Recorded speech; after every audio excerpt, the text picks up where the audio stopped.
There are more than 75,000 U.S. port truck drivers that are hauling goods such as Skechers shoes, Walmart televisions, and Home Depot lumber from U.S. seaports to railheads and retailers' distribution centers. And the research that's presented in that report, the Big Rig Overhaul, confirms with startling clarity that the dire working conditions of port truck drivers are directly related to this misclassification as an independent contractor. The authors of the report conservatively estimate that misclassified drivers are victims of wage theft. And that amounts, by the way, to over $5,000 per driver per month. Per month. I mean, as I mentioned, Daniel's a husband and father. How do you feed your family when somebody takes off $5,000 per month? And the report concludes that total quantifiable cost of misclassification nationally, tax losses, plus wage and hour violations, they run to $1.4 billion annually, with non-qualified costs like exceeding the figure significantly. Now, the International Brotherhood of Teamsters, an incredibly great organization who works hard for not just these port truck drivers, but so many workers throughout this country. Their Teamsters Port Division, they've been leading the fight to stop the war on America's port truck drivers. In this state of California, where I broadcast from and where I live, alone, just in California, the Teamsters have helped more than 100 drivers file individual claims for wage theft. One of those drivers we're going to be talking to, Daniel, in just a moment, and that's with the California Division of Labor Standards Enforcement, the DLSE. And they supported misclassified drivers at one company, Pac-9 Transportation. They're the ones who back in November engaged in that historic unfair labor practice strike, November 2013. Their claims, something nobody should have to claim, that they are being harassed, that they are being intimidated, and they are being harassed and intimidated directly as a result of these claims to the DLSE. Two of the misclassified drivers haul shoes for Skechers. They were unlawfully fired in January. Why? They filed claims for wage theft, and they also filed unfair labor practice charges against their employer. You need to have somebody stand in the gap for you. You have the right to have that somebody stand in the gap for you. That person that does, that organization that does, is the union, in this case, the International Brotherhood of Teamsters Port Division for these workers. Nobody should be fired for saying, hey, there's a problem here. I'm not being treated fairly as an employee. We have labor laws, and these companies should be abiding by those laws.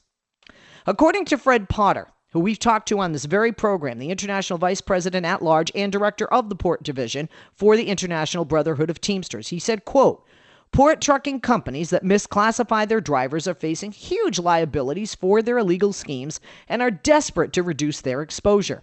He said in desperation, they're harassing, intimidating, and even firing drivers who file claims with the government. The industry will be held accountable. The days of a lawless industry are over. We look forward to the day when the port trucking companies that misclassify their drivers modernize their business practices. And all they're asking for, by the way, folks, is for them to comply with local laws, state laws, and federal laws, and then respect the rights of your worker, respect the rights of the employees. That report by the Big Rig Overhaul, it blows the lid off the port trucking industry-wide scam that amounts to billions of dollars in stolen back wages and lost tax revenue. As a result, and by the way, that's California, happening in other states. Those are your tax dollars. As a result of the misclassification scam, the port trucking companies are currently liable for an estimated $850 million in stolen wages per year. And that's just in California. Nationally, the total cost of lost tax revenue, compounded with violations of wage and hour laws, soars to $1.4 billion annually. That's how they get that number. A collaboration of the National Employment Law Project, the Los Angeles Alliance for a New Economy, and the Change to Win Strategic Organizing Center, who did this study, the Big Rig Overhaul, they are calling for the passing of the Payroll Fraud Prevention Act, the Clean Ports Act of 2013, and the Fair Playing Field Act of 2012. They believe this legislation will, in part, remedy legal conditions of employees who are misclassified, and that it will, and the resulting toll that it takes on working people in America. We're going to be talking to one of those working people in America. We're going to hear firsthand from him what toll that is taken on him in his life. The report details the legal and economic ramifications of misclassification in port trucking, but it profiles working port truck drivers. One of those we'll be speaking with. It takes a closer look at the impact on that hard worker and on their family. Daniel is one of those hard workers. He and his family are suffering as a result of this. Quote, Daniel has said before, and we will hear more from him tonight, we work long hours for these companies, and we put our life on the line for low pay while they are accumulating millions in profits. Daniel Linares is our guest in this hour. More than a pleasure to have him join us. He's just finished his shift on the ports here in Los Angeles, in Southern California, in Long Beach, and the other areas. Daniel, more than a pleasure to have you join us. Thank you for running over and getting to a place where it wasn't so loud. We appreciate you being on the program. Thank you. How are you? Pretty good. Thanks for having me on. We appreciate you being on. I want to talk about, first of all, so that people understand, you are working alongside people who are not misclassified, correct? Doing the same job, correct? Yeah. Okay. So when you work, and some of those people alongside you have benefits, right? They have full employee benefits. They have full employee status, yet you are classified as an independent contractor, and you're misclassified because legally you are technically an employee, right? Right. Daniel, let me ask you, do you happen to know how they decide who is an independent contractor, who they misclassify and who they don't? I mean, how come you, along with so many others, came under the umbrella of being misclassified? Well, that's a decision that the companies has made in order to save a lot of money. No, I know they're doing it to save money, but how did they decide who they would misclassify? How did your name get into that pile? Well, in the company I'm working with, everybody is misclassified at this company. I know that there's one company, Toll Trucking, that they have a union and they have full benefits. But in my company, everybody is misclassified. Now, you have a family, correct? You're married with children, Daniel? Yes. How many children do you have?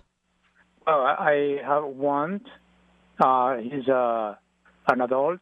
He's living in Nebraska, and my wife, from his previous marriage, has 2 children. They're adults too, and they're living independently. So so right now you're responsible financially for you and your wife, correct? Yes, correct. Okay. But Daniel, you're not going to work forever. Most of us hope not to. You'd like to retire someday. And you said, quote, we are the future homeless because we get nothing for retirement. Right now, as it stands, if you remain misclassified, you will have to work until you die to put food on your table and keep a roof over your head. Am I correct in that? You're correct. Because you're not, and you also talk about putting your life on the line. There are a lot of people who may not be as educated as to what a port driver does. And explain how you put your life on the line with what you do as a port truck driver. Well, first at the port, there's some employees, port employees. They, I don't know, that they're working under the influence of something, or I don't know, they didn't sleep well last night, and when they grab the container, they're trying to put on my chassis or some other driver's chassis, then there been some accidents that this container coming down, to put that load on the chassis, then this load somehow become detachable from the crane. So that's how there are some drivers that have been killed at the port from that mistake, and there are some other risking my life driving in the freeway. There's a lot of drivers that they don't get sufficient hours, sleep hours, and they're driving like a zombie in the freeways. Right. Like for example, today I saw an accident, a huge accident, big rig hauling a container, that collided with a bobtail truck, and I saw that accident because it happened that it was in the same freeway I was driving, and the accident at a glance, you can realize that the driver was sleepy. Well, he was sleepy while driving, and that's the conditions that I consider like putting my life on the line, because there's in my case, I try to sleep well enough to be alert all day, so I won't get into those mistakes, because those are fatal mistakes. And I heard, because I talked to too many drivers while in line at the port, that there's some drivers that they sleep only 3 hours. That's really dangerous. They sleep only 3 hours in order to make some money.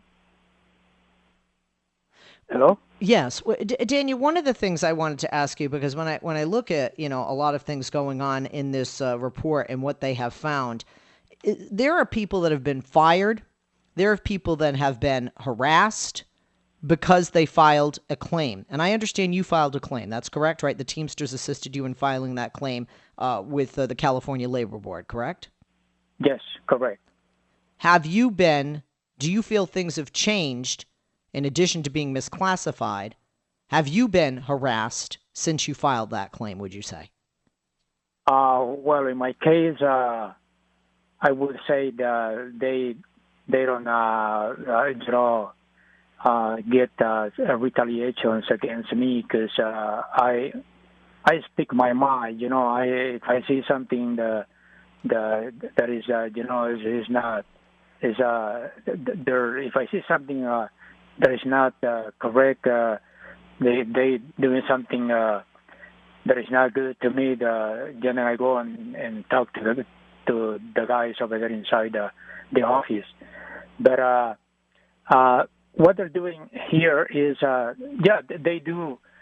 So with some other drivers, they got like a retaliation, because we are about 50 drivers that file a claim, and they're trying to do something to us. Like there are some people that they sign a truck buying contract, and they're getting more money for each load, the same load that we do every day.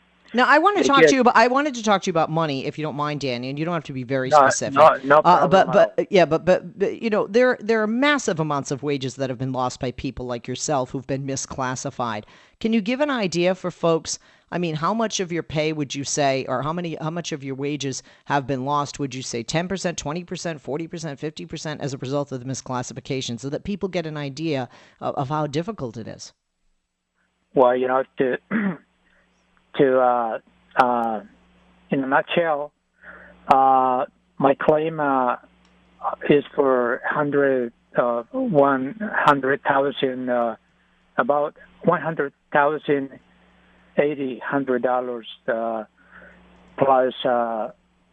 I need to add this 6 month, the rest of the 6 months of the last. This year, I think. But there's some other drivers here in my company, in the company I work with, that their claims is up to $200,000. Some others more than $200,000, $250,000. There's a lot of money. No,